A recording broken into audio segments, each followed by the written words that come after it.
Bum, bum, bum, bum. Welcome, creatives, community, and kind folks, to RPG with DBJ. I am your host, DBJ. Sorry about the slight delay. One of the producers of the show, my cat Boots, decided that at that very moment she needed some attention, and you know how producers go. Yeah, it's it's a whole big issue. You just got to please them. So now that we are back to the show live, thank you very much for joining me. We are continuing our generalized discussion about the somewhat unintended consequences of game design, where we talk about the OSR, the beginnings of Dungeons and Dragons up until today, and just general game design, maybe across the board in terms of uh, player character capabilities. And today we're going to talk about magic itself, magic spell casting,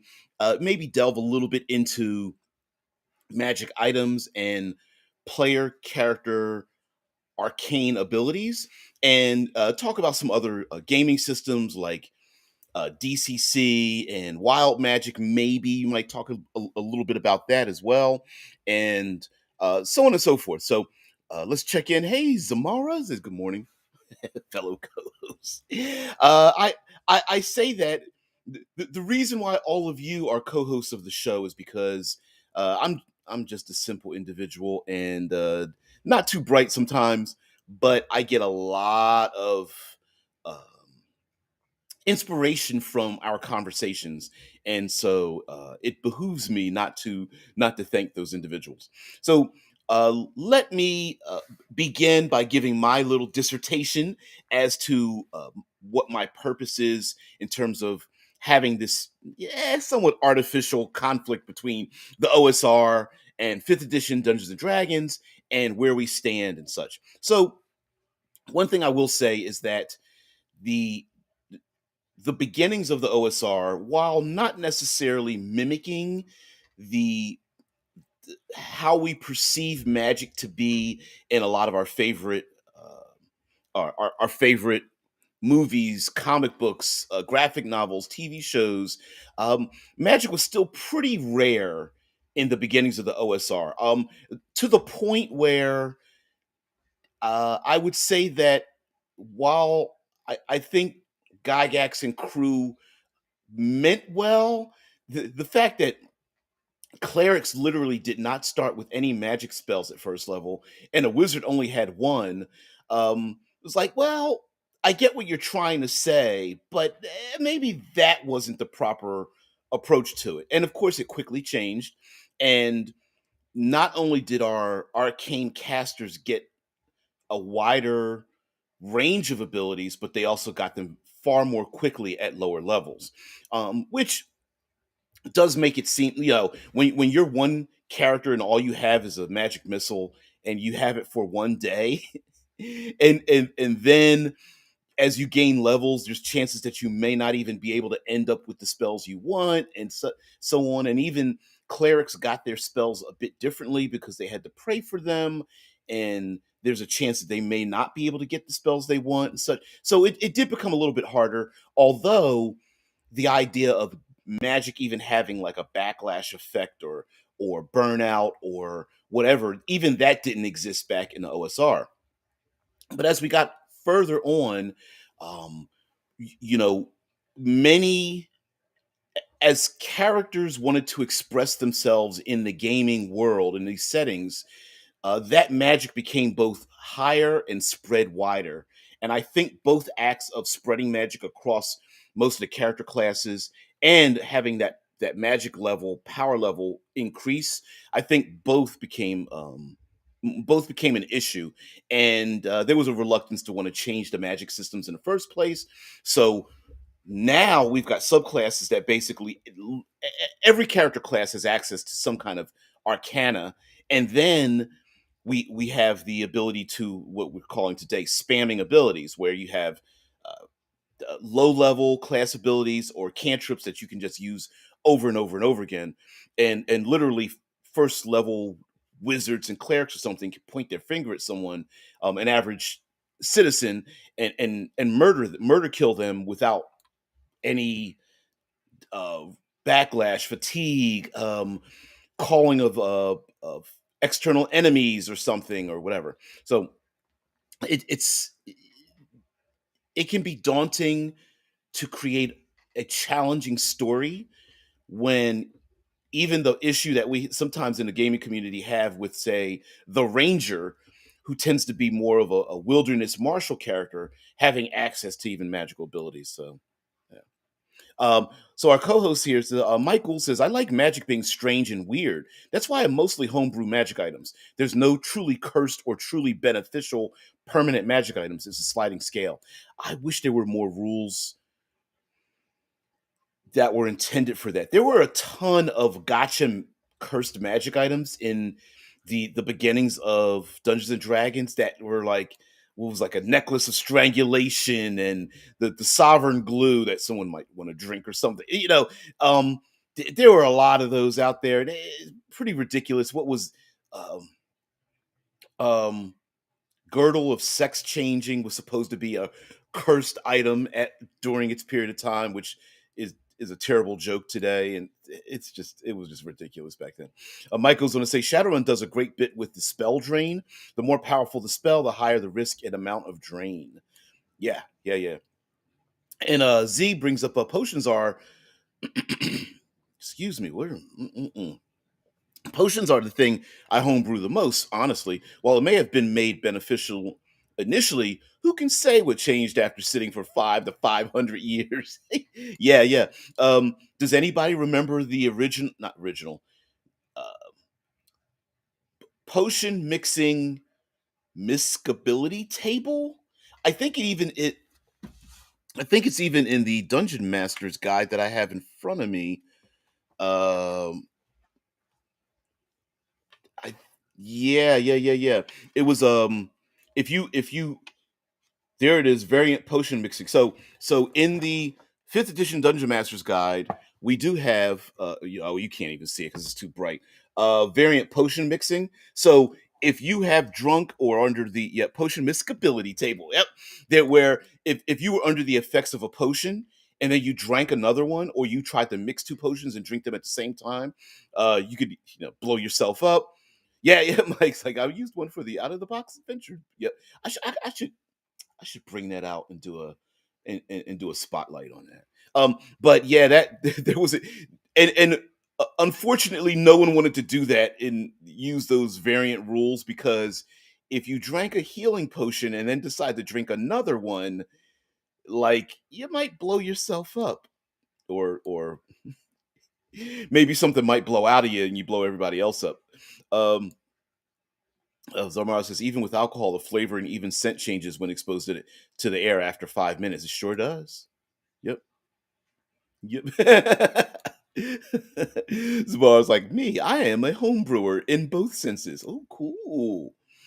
Um, Mike says, magic is old. Magic is tied to the unknown. Ancient beings born of elements or other planes are naturally attuned to it.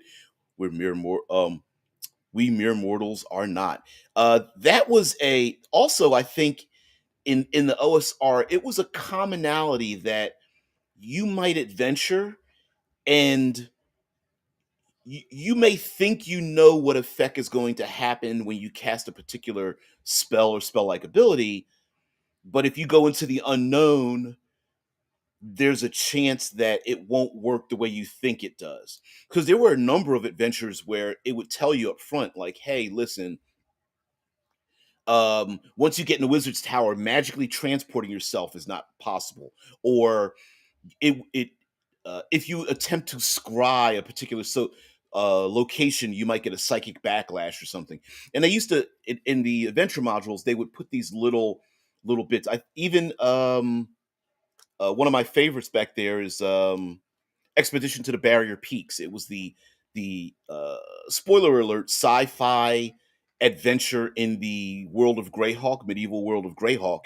And in it they talk about the fact, like, when you go inside, your some of your magical abilities won't work the way you think they would. um yeah, Zamar says the potion mixing table of even 5e, if I remember. Yep. Yeah. So, I just got your comment there, Z. Yep, yep, yep, yep. And I was like, wait a minute, the book's right in front of me. Yeah, animated object living potion. Ooh.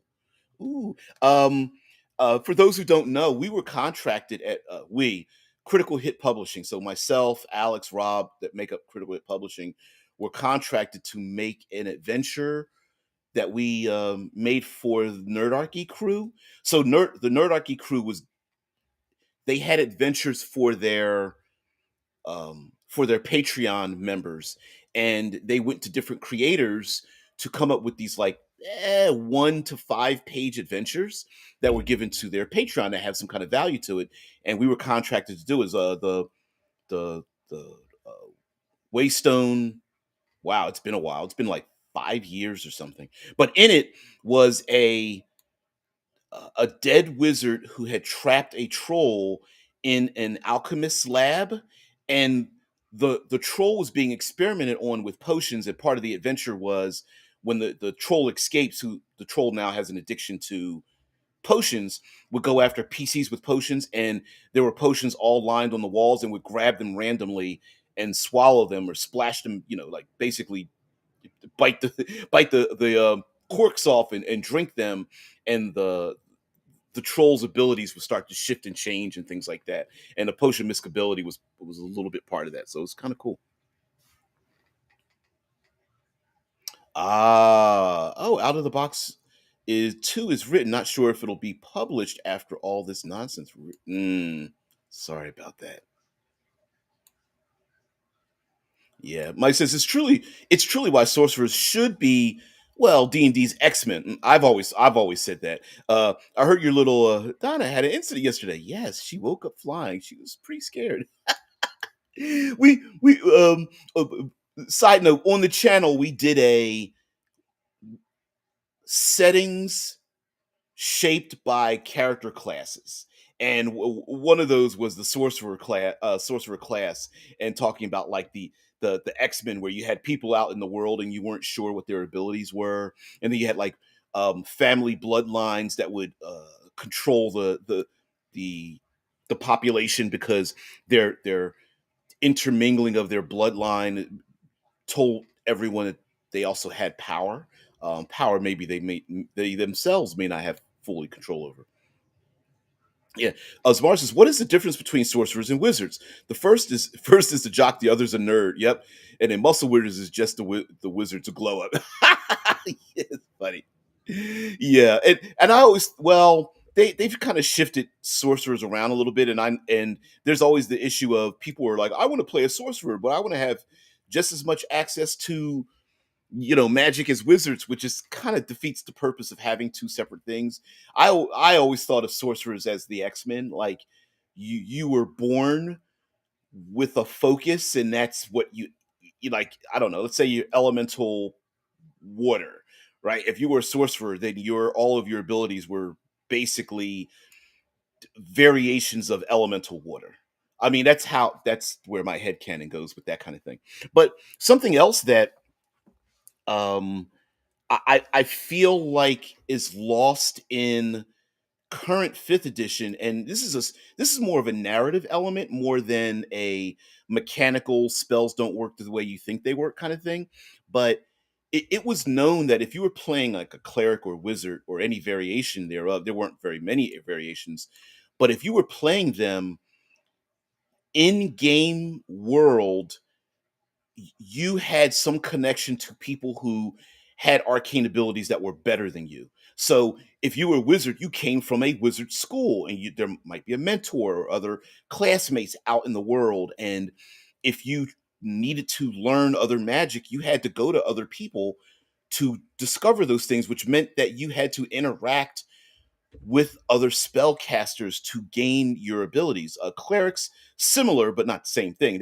It wasn't that they would learn, but they would have to rise in the level of their faith, whatever that faith might be. And hey Drew, I have a T-shirt. It's like it's the big three: androids, aliens, and wizards, or something like that. Yeah, Drew said, it's a quote from Falcon and from the MCU: "A sorcerer is just a wizard without a hat." Yep. Exactly. Exactly. Pretty funny though. I mean, but But when you break it down, you're like, yeah, it is always androids, aliens, and wizards, isn't it? Yep. I think it was Winter Soldier that was like, well, what about a sorcerer? And he's like, well, it's just a wizard without a hat. It's pretty ridiculous, but I love it. So there was a meta narrative in the OSR where, like, if you were a wizard and your spells got out of hand, there was a council of wizards that would look, hunt you down or look after you or wonder what you're doing. And I think as this is just my opinion, as player characters had access to a lot more magic and it became easier, and you could rapid fire certain spells off, cantrips being the biggest one, where it was like, well, we want players to feel like they're magic all the time. And suddenly they not only could they do it, but they could even take those low level spells and upcast them by adding more power, casting them in a higher spell level range, which I still think is funny that even till today we haven't removed spell level from character level, like called it something else, like degrees or ranks or steps, or we have access to a thesaurus. We could have changed spell level so that it doesn't sound like character level, because character level and spell level don't mix. Like if you're a 10th level wizard, you don't have access to 10th level spells, and yet we still keep it around. I don't know. It's just we're used to it, but new players have always had issues with the idea. Like, wait a minute, so I'm a third level wizard, but I get access to second level spells, and what? Huh? I don't know why we never change it, but anyway, that's just a little pet peeve of mine. But I will say that um, as players got access to greater magics, there wasn't there wasn't any equal and opposite way to counter those abilities, both for the DMs that were trying to create challenges and an in-world meta narrative that limited or reduced what players could do. So, for example, to this day, there isn't really an anti-cantrip or spell that's like a first or second level spell that's like an anti-cantrip spell, right? Because if players, and I understand players are rare in a, they're the superheroes, they're superheroic in a fantasy setting, so maybe there aren't that even that many first level wizards or what have you, but like any person who doesn't want to get robbed is going to be pretty upset to have mage hands flowing around their shop, right? Like, why wouldn't there be in a giant metropolitan city something to counteract that? Whether it's one big giant spell cast over the city, whether it's some kind of a magical item hanging from the ceiling inside of a shopkeeper's place. Maybe there's a council of individuals who walk around with staves, iron shod staves that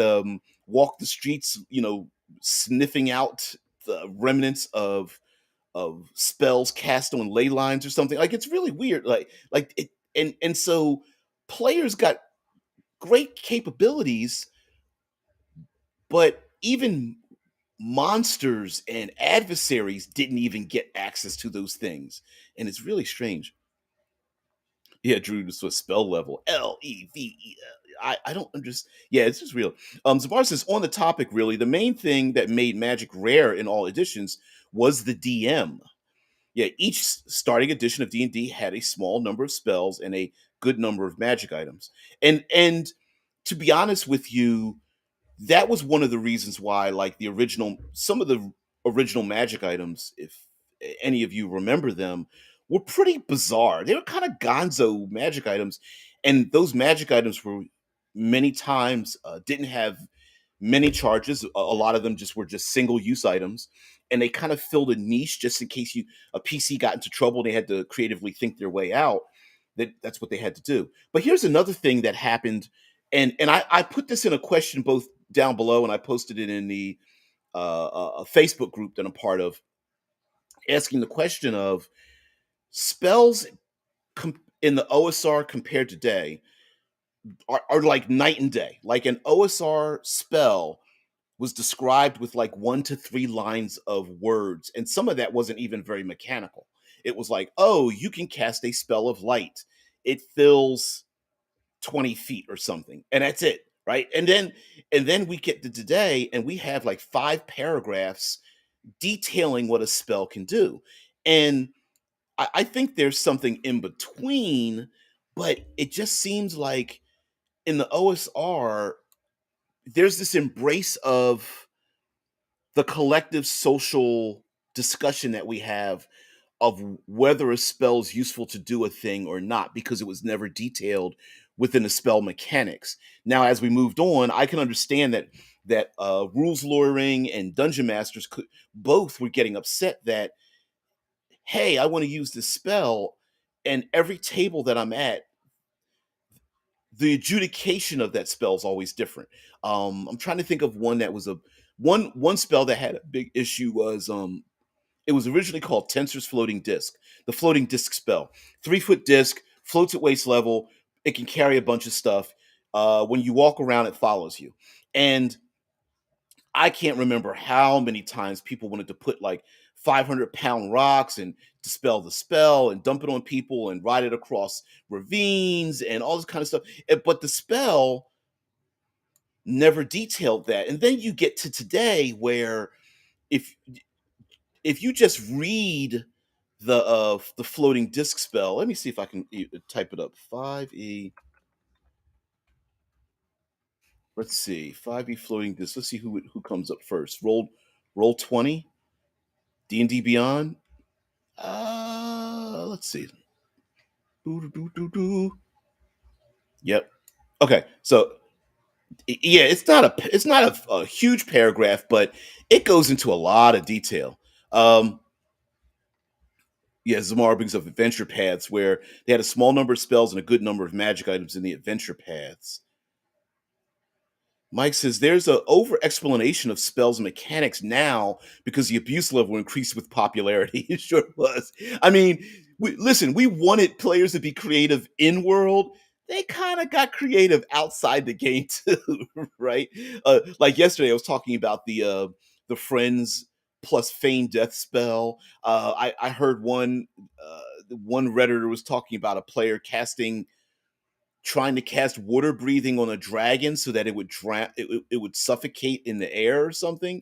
It's just all kinds of weird things. And then when DMs use them against players, it's like, I mean, yeah, when DMs use it against players' characters, they're just like, it's unfair.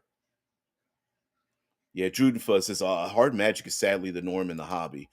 Yeah, there's no it, the chances that spells are not just go off the rails, but are not don't act in the way you think they would act. Not necessarily wild magic, but that magic has a side effect. And I'm gonna bring up a document that I have. It's on. You can find it on Drive. I'm not going to go self promote this too much, but you can find it on Drive Through RPG. And it was one of my first like pay what you want things. It was only like 3 pages, 3 to 5 pages long, and it basically it was a list of options to detail how magic works in your world without having to have a large list of mechanical effects. And maybe I'll share it. I don't know. Whatever. Yeah, Zamar says bring back soft magic. It allows for more flexibility and abuse by the GM. Yeah, we like the abuse though. I mean, there's some fun in abusing magic because the abuse is where the story is at, right? Like, or it's where it's the idea of let me give you a good example. There's a spell today called the grease spell, but does it really create physical grease on a surface? It just says that it makes the grease spell, because it has a title, creates a slippery surface, but like in my gaming world, it doesn't actually create grease because the spell doesn't say it creates the physical embodiment of a fluid. It just says it makes it like Teflon, like or yeah, like smooth and Teflon, even on a rough and rugged location. And I'm not saying it couldn't. I usually just left it up to the player characters doing whatever they want. Like you tell me what your spell is, and then it becomes a narrative position in the world where you know, if you say your spell creates grease, well, it's going to leave residue behind. Maybe it has a certain color or smell to it that other people can recognize, and that kind of thing. Mike says, getting back to the strange and weird, I'm a big fan of wild magic sorcerers. They feel like what sorcerers should be, unintentionally unpredictable. I think my problem with the execution of the wild sorcerer, and I think fifth edition. Sorry about this, guys. I think fifth edition could have done this a little bit better because I tried to start this, and I maybe I might even continue this, but okay, let me actually explain what I'm trying to say because I'm going like five different directions. So I wished fifth edition made bloodlines as wild magic sorcerers. So what I mean by that, if anyone remembers in 3 or 3.5 ish, that sorcerers had were like bloodlines. So you could be a dragon sorcerer, you could be a fey sorcerer. You had a specific focus. Now in 5th edition, they didn't do that, but I would, and I have written side by side percentile tables based on like a magic focused bloodline. Like I have an elemental one. I drew up a light and shadow one. I drew up a fiendish one. It was like fiendish celestial pathway. I did a psychic one. I did a like a beast heart, a feral one where you have each bloodline would have its own specific wild magic table that they would roll on. So a an example would be, let's say you have an elemental wild mage sorcerer, then when they would cast a spell and they roll on their and they do a wild surge, maybe it's strong winds that follow them around, or maybe their skin turns to stone and but they can't move very much, or they are engulfed in fire for like a minute and a half or something and they can't put the fire out, or uh, the ground starts to tremble and whatever, things like that. And I think that would have been a great way for them to easily expand the sorcerer and especially the wild magic without making it so gonzo. Like I think now on the wild surge table, like you could turn into a goat or a potted plant or some dumb crap like that. I shoot butterflies, and I'm just like, Zamar says, plus, in D&D, if you give a big bad evil guy a spell that doesn't exist in game, they need to have lost their spell book, or else you might blow out your whole game. Yes. Well, see, I always thought that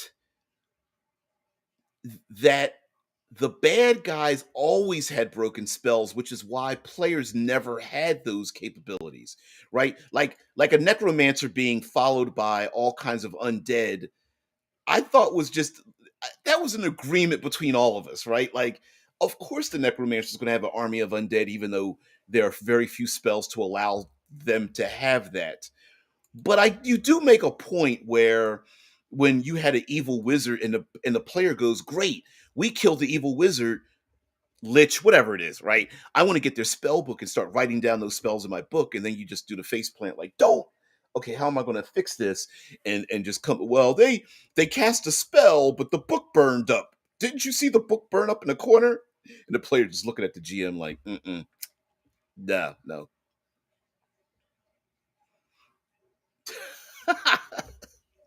Samara, like, players use revivify.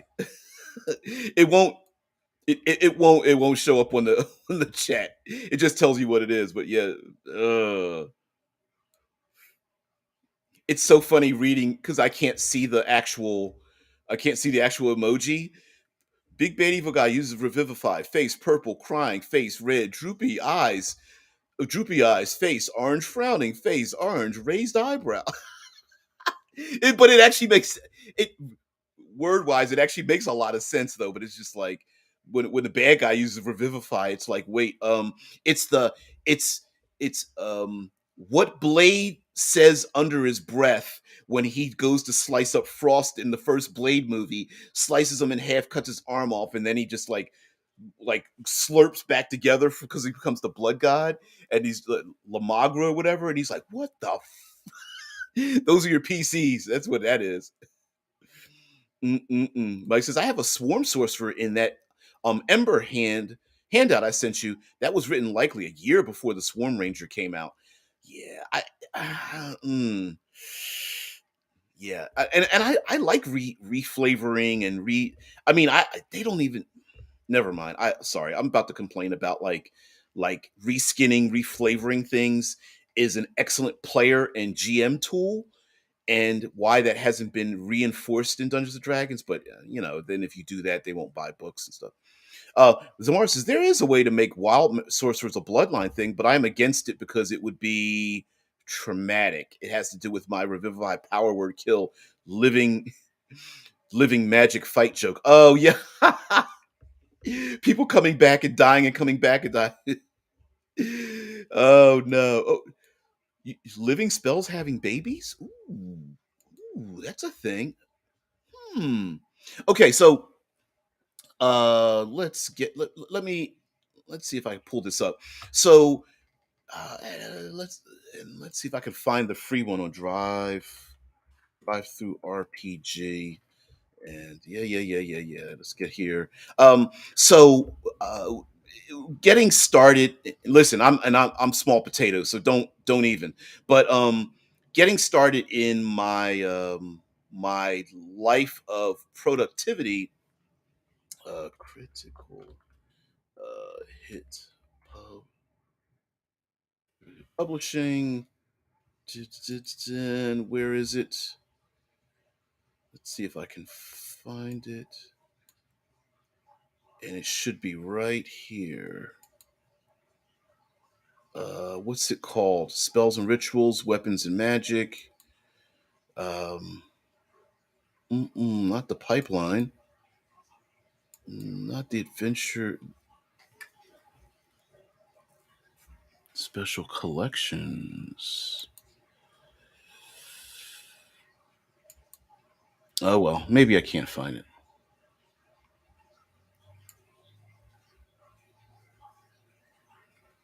Yeah, those are all the sorcerers.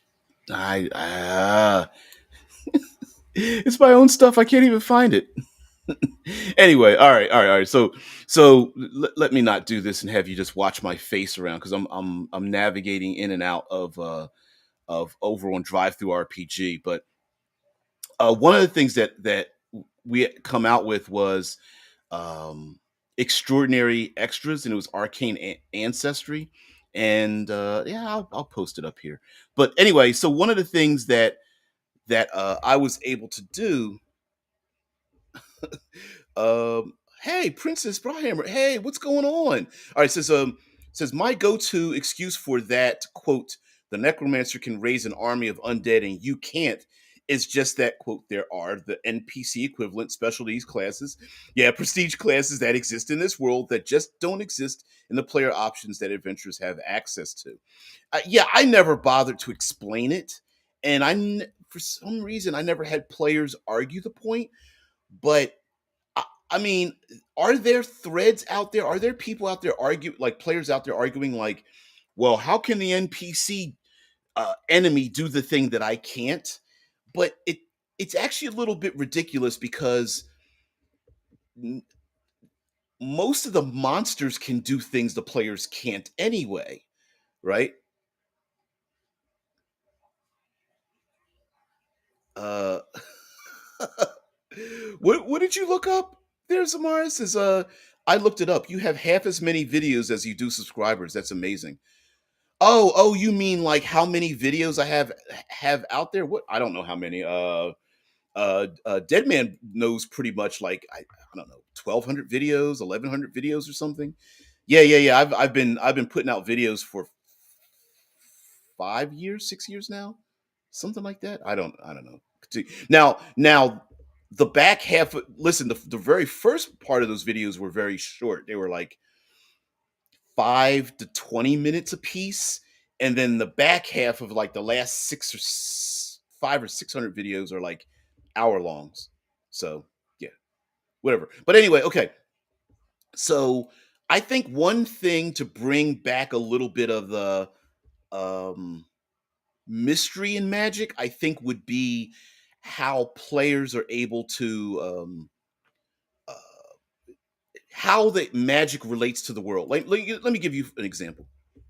Samara says your oldest is 7 or 8 years old. Yeah, yeah, I've been around a while. 1,000 videos. Your oldest is 7 to 8 years old. I didn't. I don't. Maybe I should pay attention to that stuff because, like, like my thumbnails are terrible. I'm not very good at the marketing aspect, or rather, I I I don't lean towards what's beneficial to the marketing, so I just don't. I just don't. And I don't blame it on anything or anyone else except myself. So whatever. Oh man, Mike says necromancers can have all those undead. NPC and necromancers just don't care about using animate dead to reassert control. They just make the donuts and release them. Yeah, yeah, yeah. That's another thing too. Like maybe the NPCs are doing it the wrong way, and the player characters have access to it doing it the right way it's supposed to be. So all right. So what one of the reasons why I created um uh, an extraordinary extra called Arcane Ancestry was like to give DMs, and I actually thought about expanding this to give DMs the ability to define the issues with magic in their world without having to apply 1,001 mechanical features. So I came up with a D20 table. Well, it's always D19 because 20 is always roll twice and combined. But so if I can give you a long list of these, like below are options. One is called styles of casting, like what kinds of styles of magic are people using when they cast their spells. So below are options to add drama and narrative flavor beyond traditional spellcasting. Ignoring spell components is a common house rule at many tables of the world's most popular role playing game. Use the following as flavor or establish mechanical rules to enhance an individual, group, or the entire setting. And so, and it goes through like the eyes, the voice, touch, movement, gemstones, runes, glyphs, and marks, blood and sympathetic magic, gears and devices, concentration, smoke, fire, liquids, the earth, open sky, daylight, darkness, armory, region, and recharge. And they all have like specific things. Like for example, under region, it was like power only comes from a specific location. This individual has no power beyond its borders. And that might be an example of like maybe they're NPCs that have magical abilities, but they gain them from like a central dais or a monolith or council of seven wizards that grants them these special abilities that reduces when they go far away. Whereas maybe there's something like recharge. The spellcaster must rejuvenate from a pool, stone, or other method. If the source is mobile, the caster must return to the source over a specified period to regain mystic energies. Like Green Lantern, like it's not just an 8 hour rest and like a long rest and getting their powers back, but they must rejuvenate their power by placing their hands on a stone or grabbing the magic staff, or maybe there's a whatever things like that. And then there were origins of magic, like where does the magic come from, whether it's elemental or astrological alignment, ley lines, portals, mage stones, true names, avatars, things like that. And then like what role in society mages have, the price of power, and under the price of power, let's see what we have like oaths and death. Like for under oaths, all spellcasters are in service to another. The spellcaster must establish a promise or decree that is backed by mystic power or suffer pain and death. The greater the oath, the greater the power. And it would be kind of interesting to know that like a player character spellcaster knows that they are in debt to someone else or some force out there that literally they cannot affect. They can't fight them off. They literally have power over them or something like that. Another one, this is actually came from a book series that I read. It's called Death. Like for every spell cast, someone dies. Every 10 days, a person the caster does not know dies. This sickness accelerates based on the power of the magic. So a ninth level spell would kill somebody in like one day. a cantrip will kill them in 10 days. Someone that they don't know. And I always thought that would be kind of like fun and weird, especially if the spellcaster meets that person. There's like illnesses just spread around the communities. Like, why are people getting sick all the time? And the PCs are just like twiddling their fingers, like, doo, doo, doo, doo, doo, it's not me. Don't look at me. Zamar says, like a dryad who has magic in her woods but loses it when she leaves it, or a near D. It's what's is that the mat? Is that the liquid one? Anyway, they're near D, or who is the same but with lakes and rivers and dies when they leave its vicinity. Yes, yes, yes. And I always thought this would be a great excuse for giving random NP. When I say random, I mean like, I don't know. An ogre in the woods has like pass without trace, right? And well, the ogre doesn't cast a spell. The ogre just has that mystic ability because they are one with the woods, or maybe they are the best. They are somehow bonded to the dryad or something like that. Yeah, Mike says in Dark Sun, magic equals death. Yep, yep, yep, yep. Druids have more restrictions on spells than arcane casters, like under open skies or if it's raining, etc. Yeah, yeah, and what I'm my point of trying to create something that didn't have a mechanical effect was I'm not really a good game balancer. I'll admit, like when it comes to rules and rulings, it's like that's not my thing. But like um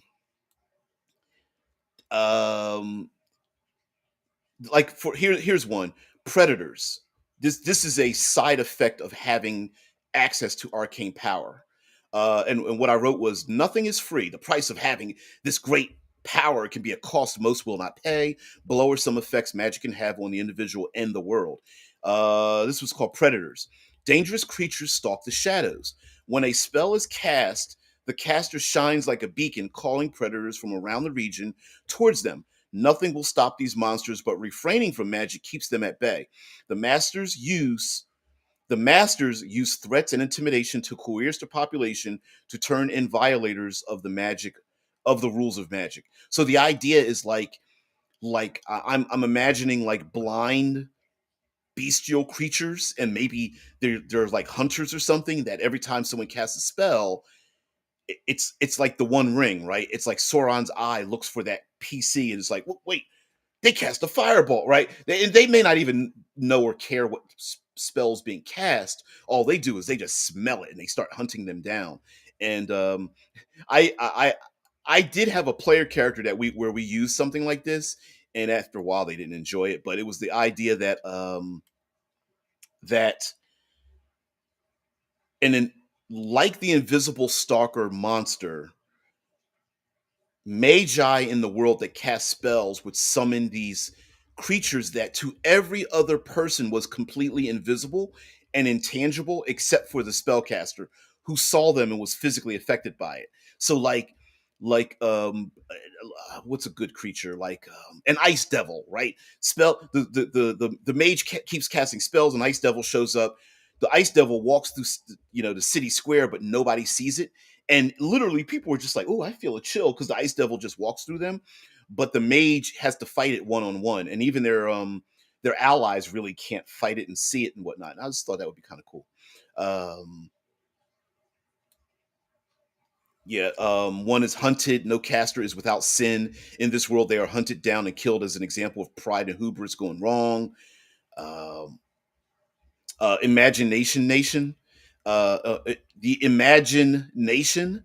All that a mage fears is true. A commoner may not believe in dragons, therefore they do not exist. But for a mage, a dragon is all too real. And that was the idea that, like, if you're a spellcaster, that means all the things that go bump in the night are real for you. But for the average population, it's like they don't believe it, therefore they don't see it. And that was kind of a weird thing. What are some other funky ones I had in here? Corruption, wounded environment. Uh, the frozen the frozen wastes are cold due to fire cast by magi. Storms are caused by drawing air to fly. The environment is in turmoil due solely to wizards and their like. And the idea was that the world used to be utopia, but now it's like besieged by storms and earthquakes and things like that because of wizards. Dark Sun, but more ecological and environmental, earthquakes, storms, heat waves, bolts of lightning, all that kind of stuff. Yeah. And what's the last one? Not last one, but I'll read one more. Central flame. A flame as tall as a mountain burns bright enough to be seen at every corner of the world. It grows larger each day as magic feeds its size. Some try to measure how fast this flame is growing and when it will engulf the world. And so these were just examples that are coming up with where I felt like there's got to be a way to. I wish, like for example, with clerics, right? Um, I wish with clerics, uh, there was more of a definitive separation, even narratively, between like wizards and clerics. Because to be honest, they both get their spells exactly the same way. Long rest, get your spells back, you're done.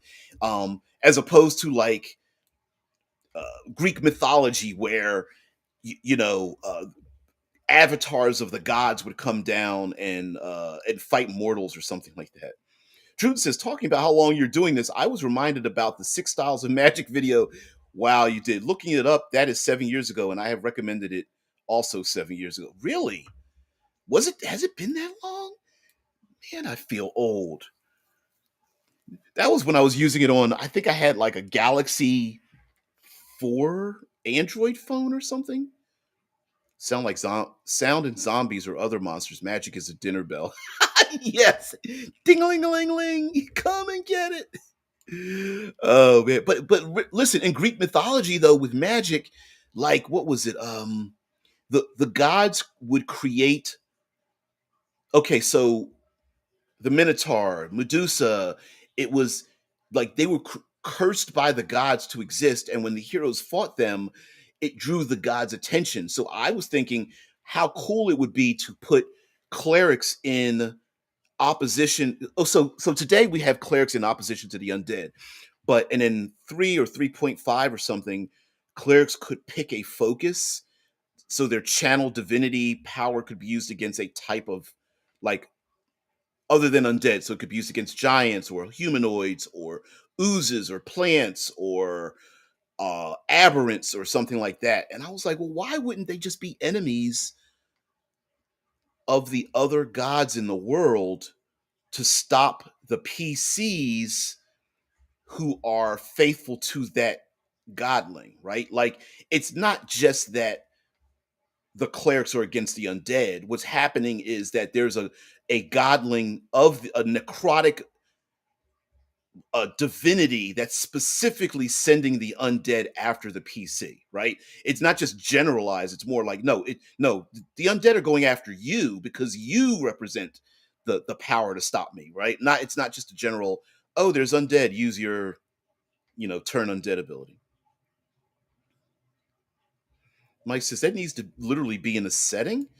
Make the hunting creatures demons, and you double down on the distrust of magic. Yeah. Like I just wish the OSR hit on this a bit. Now, a lot of the original OSR was about dungeon delving, and it really didn't deal with like the greater aspect of the world. But there was supposed to be this underlying mystery about magic and the chances that whether you could learn a spell or not, and that wizards were supposed to be able. Wizards were the Nova going Nova spell class, where no, they weren't very effective, but when they let loose hugely. Like that's why fireballs were so dangerous and why it was so iconic, because everybody knew the minute a wizard cast a fireball, you ducked, you hid, because it would eliminate the dozens of enemies that would affect the players, and other spells like the polymorph spells and the flying spell. The minute a wizard got a flying spell, it was just like, man, I never have to fall in a pit yet again, right? And get jammed up and almost die. And that was the whole point. And I just wish we were able to pull from what we imagined magic to be in the OSR, even though it kind of didn't apply, bring it forward to today where it's ubiquitous, and then mix the two together and just go like, okay, well, maybe all the player characters having all this magic is a problem. Yeah. Time flies, or maybe some sorcerer stole it. Yeah, maybe. Mm-mm-mm. Zamar says, make spells the embodiment of daemons, not demons. Yes, Daemons. Anytime the PC casts a spell, they are realizing that uh, I'm pronouncing it daemons. I understand. Uh, uh, realizing that a daemon on the world to having wrecking havoc for a short time. The weaker the spell, the weaker the daemon, and the longer the time, the stronger the spell, stronger the daemon, but the shorter the time frame. Oh, so you're doing like a. I'm gonna pick some numbers. Okay, so spells go basically from 1 to 10. Well, 0 to 9, right? So the weaker the spell, the weaker the daemon running around, but they last longer. Whereas if you're casting spells that are like if you're casting like 0 to 3rd level spells, they're weaker but they last longer. Whereas if you're casting 7th, 8th, 9th level spells, it's literally like opening an aperture, summoning something that comes out that affects the world. And I like that idea. And you could make it intrinsically internally or externally. Externally would be the idea of opening a portal to the lower realms and summoning something, right? Like I cast my spells, but a literal fiend steps through a portal and wreaks havoc in the world. It could be internal, where the spells that the PCs cast unleash into the world, the living spell idea that we were kind of half-heartedly joking about, where I cast healing spell on my player group, but when we leave, it somehow remains where it is. It like scars the world, so that my PC, my ally is healed, but the world maybe dies a little bit right there, right? Like something like that. It could. I think that'd be kind of cool. And then you could do little small things, like for example, um every wherever the player character steps, they like leave bloody tracks, or um domesticated animals go wild next to the PC, right? Or um um, um birds and horses start walking backwards or flying backwards, or um milk and vegetate like milk curdles and vegetation starts to rot. Like you could come up with a list of these things, maybe have a random table or something, and like when the player character rolls magic. And one easy way to do this, you could have like um spell burn. For me, how I would do spell burning is the highest level spell, roll a d10. The highest level spell a player character casts, you have you must roll a d10 and roll higher than that number. So if they cast a 3rd level spell and they roll a d10, if they roll 4 or higher, nothing happens. 3 or less, you go to the spell burn table. And that table could be individual. Like maybe the player character picks a specific type of random but personal side effect on what their spells do. So an elementalist would have an elemental effect happen to the world, whereas a character who wants to play a psychic, they would have some other ability, right? That would go wild for them. And you would pick that. Is there like for your player character, like I there's 10 choices and I picked the third one, something like that. Okay, so Zamar says, but to answer the issue brought up in the title of this video, yeah, all D&D editions try to make themselves low magic. It's just that in modern day, we focus more on the fantastical elements. Thus, magic shows up more and more and more, and low magic settings no longer feels low magic. I honestly, it's actually gotten to the point there, Z, that the rules are created in such a way that you really can't make it low magic any longer. There used to be a time in the editions where you could, with a few tweaks here and there, like a one-page homebrew rule set, like, hey guys, hey, we're going to play low magic, we're going to remove this and this, and also we're going to limit this and this, and everyone goes, yeah, I think that's good. Today, yeah, I challenge someone to without eliminating more than half the character classes, could you do low magic and have enough character class options to make it viable and fun? I don't know if you could. DCC, I wanted to bring up DCC, which I don't own. Misa DCC has miscast spell tables. Yep, D&D and Pathfinder have casters who always succeed. Maybe there needs to be more DCC approach, just not as severe. Yes, I think without going Gonzo, without making it too severe, maybe the roll table is real short, like a D6, like D6 to D10, like a sweet spot where it's easy. The tables could be written very easily. You could put a number of them, but they take up very small word count. And it doesn't have to be like turn into a goat, becomes a potted plant. Instead, you just cast butterfly. Like, no, I'm talking like, hey, um, you, you cast an evocation spell, you roll on a table. Your evocation spell now remains within the 5 foot square that you cast it in. Right? Like imagine casting. Let me get away from fireball. You cast. Okay, I'll stick with fireball. You cast a fireball. The ball of fire explodes, and then it just keeps burning at the center of that 5 foot, the center of that of a 5 foot square. Now, that may be good because you could push some of your enemies into it. Maybe it's bad if a player character like an ogre grabs a an ally by the scruff of their neck and throws them into that burning ball of white hot flame that happens to be just sitting in the battlefield, right? Like I could see something like that. Um, maybe maybe someone's damage type changes. A goodly cleric of light who is being uh, constantly spoken in the ear by evil. Maybe temporarily it goes from radiant damage to necrotic damage, right? Because they just happen to fall just a little bit on that dark side. You know, Princess B says another aspect is that you can create an equivalent to a sanity meter where if you abuse magic, it starts to fuck you up. Kind of how White Wolf does in every system. Yeah. Why not? Why not have something like that? Like sanity tables actually exist in the DMG. Bam. We have sanity tables. They could very easily go, hey, the more you cast spells, the more your mind starts to unravel.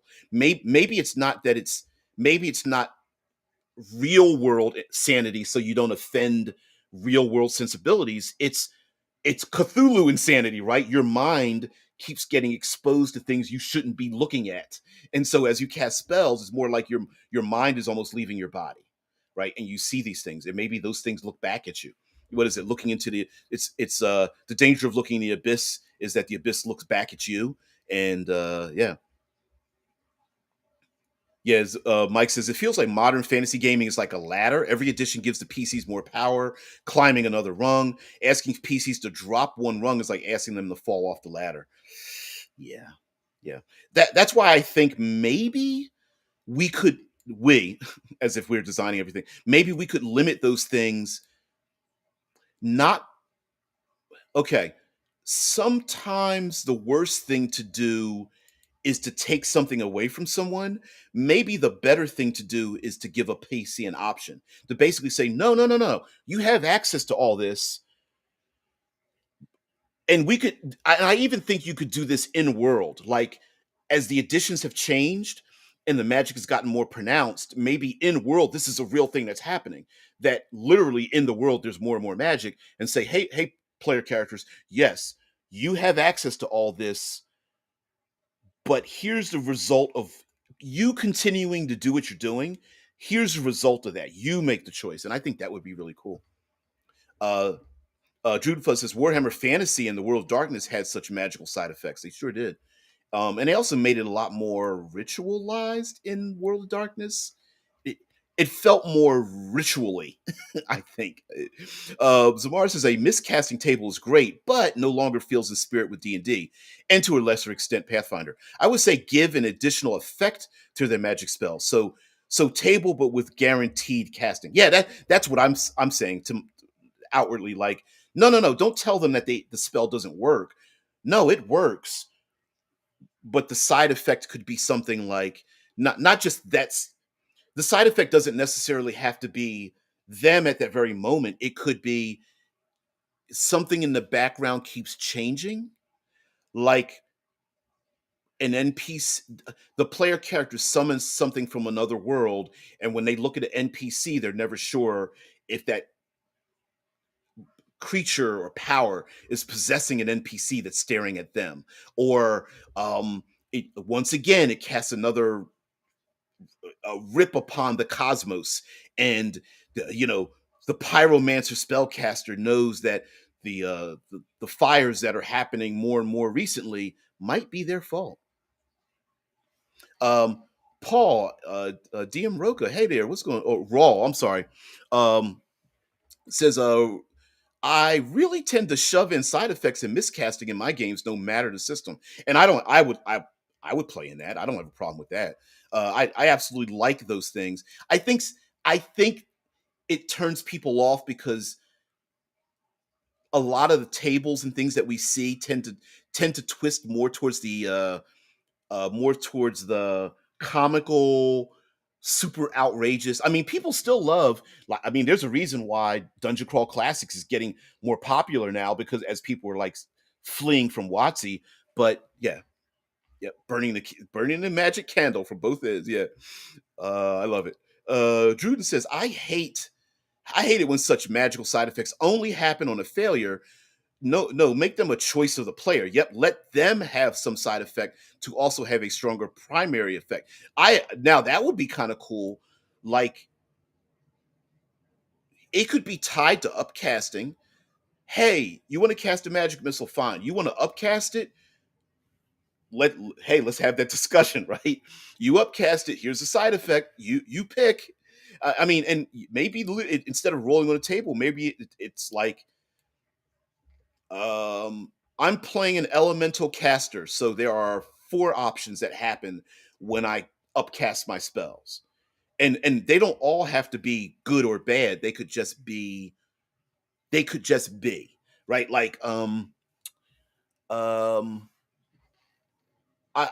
my elemental caster casts a spell, but it then automatically activates a gust of wind that blows off my body for 10 minutes. And that might be kind of cool. Like, ooh, we're in a sailing ship. I'm gonna use that gust of wind to keep the sails flowing. But if you're trying to hide and sneak and it's gust of wind keep blowing off your body, you know, maybe that doesn't work. Or maybe it affects the archer, arcane archer in the group. Like, dude, you're making my arrows fall all over the place. Like, sorry, I forgot about that, you know? Zora says, yes, the NPCs the players run across are mostly no magic, have no more than like two non-humans in a group. Each non-human must be of a different race. Any human with spellcasting has a non-human in their bloodline. So even if they are full human and boost up the power of anything directly magical, that should make your low magic settings feel super low magic. The players feel special and when in the world horrible when they run across these magical elements. The question would be, why doesn't magic rule everything? There's reasons for that. I think I've made the argument about like if there's magic, why wouldn't wizards rule everything? There's a reason why. Yeah. Yeah. Let me go back up here. Mike says, an idea. Magic shouldn't target an AC. Magic should target a DC. Higher level spells require more work and knowledge. Therefore, it's your Arcana skill that targets the spell DC. Thoughts? I've always agreed with that. Yeah. Yep. That way armor class doesn't become the dump stat. Not the dump stat. I'm sorry. Doesn't become the focus stat, just like my problem with hit points. There isn't really any other place to threaten a PC from, so armor class and hit points becomes the thing. Roka says, I just noticed the system I'm currently running, Worlds Without Number, does just that. Yeah, ooh, the Worlds Without Number. We got to do some spotlights on these games. Mike says you could even do a trade of spell level versus hit dice. Okay. If your target passes their save, you need to roll a save or lose a hit die. Magic is literally exhausting you. I would agree with that if they tied hit dice more intrinsically to the game. Um, I wish they did that. Man, they didn't. I don't know. Samar says I can work on something like that as an addition to D&D 5e's rules. Whenever a player casts a spell, the DM rolls on the table and then offers the player an upcast at a cost. Yeah, I think that would work too. And we, you know what? I've been wanting. I have been. Thank you, Z, for bringing this up. Before we get out of here, I've always desired to want to do a like to create something live to give away to people because you guys have been here for a long time, supported me in the channel and stuff, and what I do. Um, it's not quantity, it's quality, and so I'm very thankful for the quality of people who join me on these talks and such. It's like being at the gaming table. Is kind of how I look at it, and so I really very much appreciate it. And I've always wanted to do something live, like take a day and like start building something. Just take a look, Google Doc. We start adding to it, maybe like a one pager kind of thing, and just keep producing them, and maybe eventually one of these days, um just like give it away, put you can share Google Docs and things like that, maybe find I don't have a blog or a website or something, but man, I don't want to put it behind a paywall like Patreon. Maybe memberships, something like that. Anyway, you guys come up with some ideas. I'll have to get into the Discord, especially this weekend, and just have some discussions or whatever. It's very difficult for me to do that in my job when I'm a letter carrier, so I can't be on my phone when I'm delivering mail. But just give me some ideas about that. Um, yeah, uh, j- give it a give it some thought, and it can't be too rough, right? I don't have a lot of time, except when I'm here because I'm doing this before I go off to work. So I don't know. Roka says I definitely recommend WWN. It has a very generous free version. WWN, Worlds Without Number. Yeah, I've got a Worlds Without Number and um, what's the space one? And he's got Cities Without Number coming out. Worlds Without Number, and what's the space one? Come on, you guys. My brain is farting. I can't think of it anyway. But anyway, guys, thank you so much for being part of the show. We're going to continue. Is it Stars Without Number? Really? I was like, space. There's other things in space. What's that stuff in space? Come on. Stars. Thank you there, J Jax. Mike said I had some game design ideas, DJ. You know what I always okay. Just before I get out of here, I always don't tell anybody. I always thought it would be kind of cool to make like um I guess going too far or taken too far or something like setting simple setting ideas. Remember we were talking about taking something and taking it too far, like what if healing got out of hand, or Goodberry, or like some of the magic things like that. Um so I was like, worlds are in space. Yeah, they sure are. But what if we took I always thought it would be cool to take D&D tropes, um mimics and monster tropes like mimics and rust monsters and gelatinous cubes, or magic spells like magic missile and healing and guidance, and like take these things that like either annoy us or are funny or are bizarre or something, and then build a setting around it, and then have a book of these settings, and basically it would be like like you could pick and choose and put them in the world, but it would be like it's like the meta version of Dungeons and Dragons taken too far, and I don't know. I just think it would be kind of fun. I think the more correct term would be planets, but yeah, it works too. Well, you could live on things that aren't necessarily planets, but it is fun. It is fun to think about that. Mimics taken too far equals paranoia. The game meets cave punk. I think it would. That would be pretty funny. There's a piece of art out there that has something like find you have to count all the mimics in the painting. Oh, I don't know where it's from. Oh, it's a WotC thing. Someone did a piece of art where there's like something like 27 mimics in the art piece, and you have to find all the mimics. It's two people having tea or coffee or something. Oh, I can't remember it. Some I know that, but J Jack's like that's a cool project.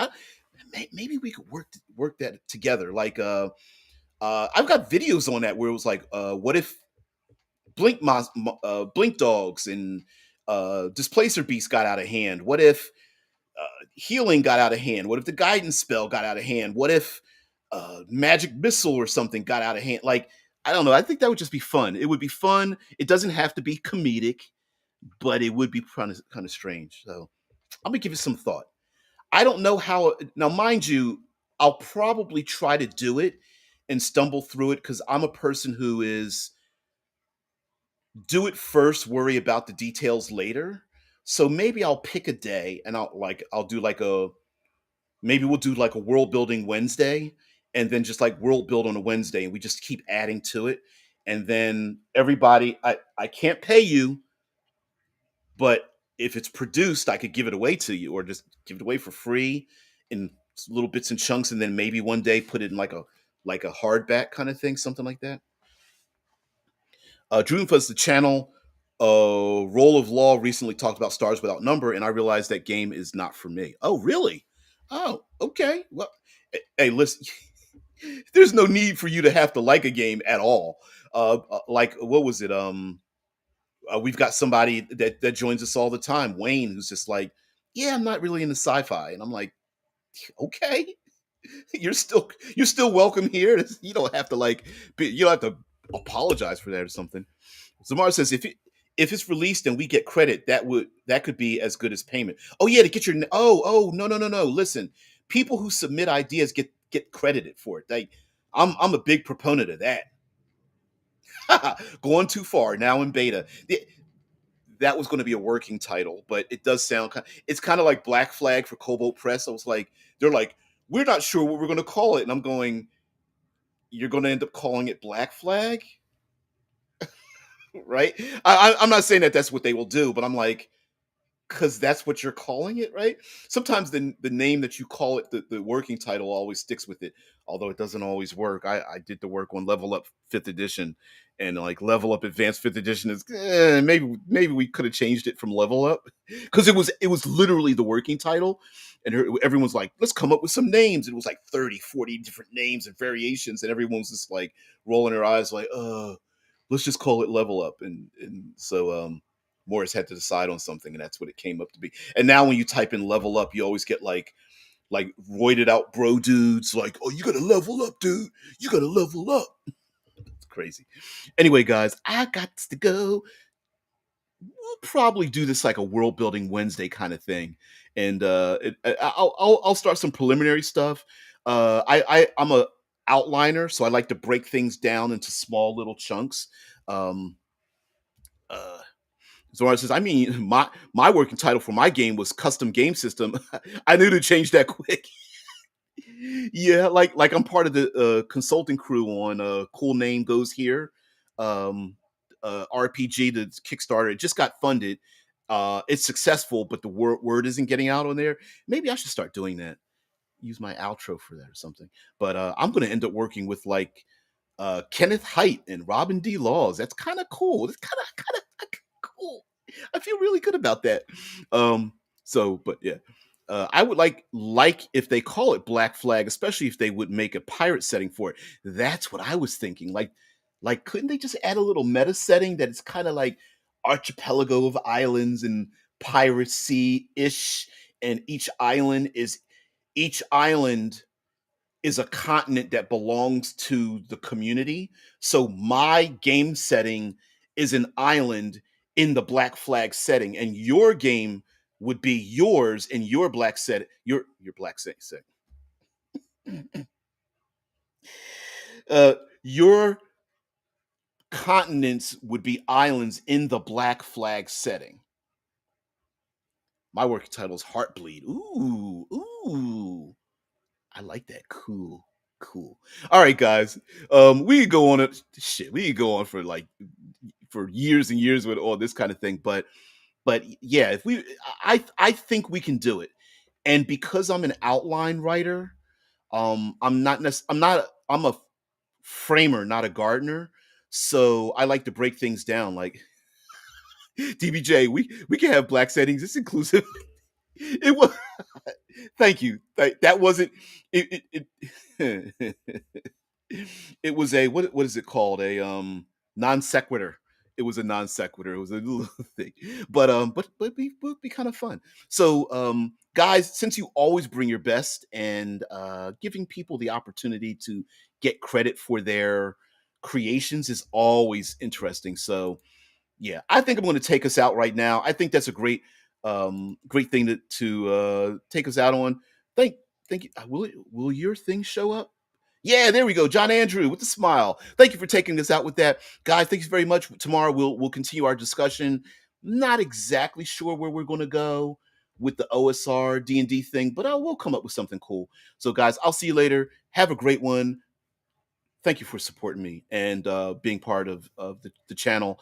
I got to give back something. I couldn't figure out what, but whatever it'll be positive and it'll be cool. And I think the best thing to give back to everybody is, hell, get your damn name in something published and be like, I worked on that. I think that'd be cool.